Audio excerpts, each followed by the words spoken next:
upcoming 10th students, example sum 3.40, அதாவது algebraல third chapter algebraல example sum 3.40, determine the nature of the roots for the given quadratic equation. அதாவது quadratic equation கொடுத்துட்டு அதுல இருந்து நம்ம என்ன கண்டுபிடிக்க சொல்றாங்கன்னா nature of the roots கண்டுபிடிக்க சொல்லியிருக்காங்க. nature of the root கண்டுபிடிக்க என்ன ஃபார்முலா போடுவோம்? delta equal to b square minus 4ac. இதுல நமக்கு என்னென்ன வேல்யூ தெரியணும்? a b c. ஏங்கிறது என்னன்னு பாத்தீங்கன்னா இந்த எக்ஸ் ஸ்கொயர்டோட கோஎஃபிசியன்ட், அதாவது எக்ஸ் ஸ்கொயர்டுக்கு முன்னால இருக்கக்கூடிய நம்பர் என்ன நம்பர் இருக்கு? 2. பிங்கிறது இந்த எக்ஸோட கோஎஃபிசியன்ட். கோஎஃபிசியன்ட் என்ன நம்பர் இருக்கு எக்ஸ்க்கு முன்னால? -2. -2. சிங்கிறது கான்ஸ்டன்ட், இந்த நம்பர் 9. இப்போ 3 வேல்யூ தெரிஞ்சிருச்சு. இந்த ஃபார்முலால அப்ளை பண்ணுங்க. பி ஸ்கொயர் என்னது?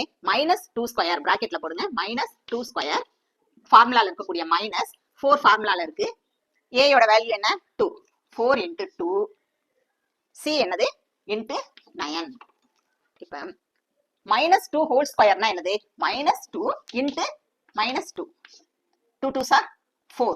minus into minus என்ன வரும்? plus. அப்ப 4 இது ரெண்டையும் மல்டிப்ளை பண்ணுங்க. -4 into +2 என்னது? -8. இந்த 9 அப்படியே வச்சுக்கோங்க. into 9. 4 minus 8 into 9 72. இப்ப சப் பண்ணுங்க. என்ன வரும்? ஒன்னு பிளஸ்ல இருக்கு, இது மைனஸ்ல இருக்கு. அப்ப என்ன செய்யணும்? பெரிய நம்பர்ல இருந்து சின்ன நம்பரை கழிச்சிட்டு பெரிய நம்பருக்கு என்ன சிம்பிள் இருக்கோ அதான் போடணும். இதுல பெரிய நம்பர் என்னது? -72. அப்ப மைனஸ் சிம்பிள் போட்டுக்கோங்க. 72ல 4 சப் பண்ணா என்ன கிடைக்கும்? 68. இப்ப டெல்டாவோட வேல்யூ உங்களுக்கு என்ன கிடைச்சிருக்கு? -68. இந்த -68ங்கிறது என்னது? Less than 0. அதாவது நெகட்டிவ்ல நம்பர் வந்தாலே அது 0க்கு ரொம்ப கம்மியான நம்பர் தான். சரியா? அப்ப வந்து so the equation will have no real roots. இதான் என்னது? the nature of the roots. இது கண்டிப்பா எழுதணும். இதுல என்ன ரூல்ஸ்னு பாத்தீங்கன்னா இந்த டெல்டாவோட மதிப்பு வந்து greater than 0, அதாவது 0வை விட அதிகமா இருந்துச்சுன்னா அந்த ரூட்டோட நேச்சர் எப்படி இருக்கும் அப்படின்னு பாத்தீங்கன்னா ரியல் அண்ட் அன்ஈக்குவல்.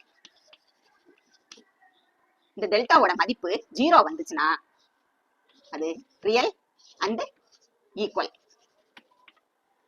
இந்த டெல்டாவோட மதிப்பு லெஸ் தென் 0, அதாவது மைனஸ்ல நெகட்டிவ்ல வந்துச்சுன்னா அந்த ரூட் வந்து நோ ரியல் ரூட். இதுதான் ரூல்ஸ். சரியா? இப்ப 9th ஸ்டாண்டர்ட் ஸ்டூடெண்ட்ஸ் இருந்தீங்கன்னா அவங்க வந்து எக்ஸாம்லாம் முடிச்சுட்டு இந்த மே மந்த் லீவ்ல வந்து நான் உங்களுக்கு 5 சம்மா தர்றேன். அதை நீங்க வந்து பிராக்டிஸ் பண்ணி பாருங்க. உங்களுக்கு 10th வரும்போது ரொம்ப ஈஸியா இருக்கும். தேங்க்ஸ் ஃபார் வாட்சிங் ஸ்டூடெண்ட்ஸ்.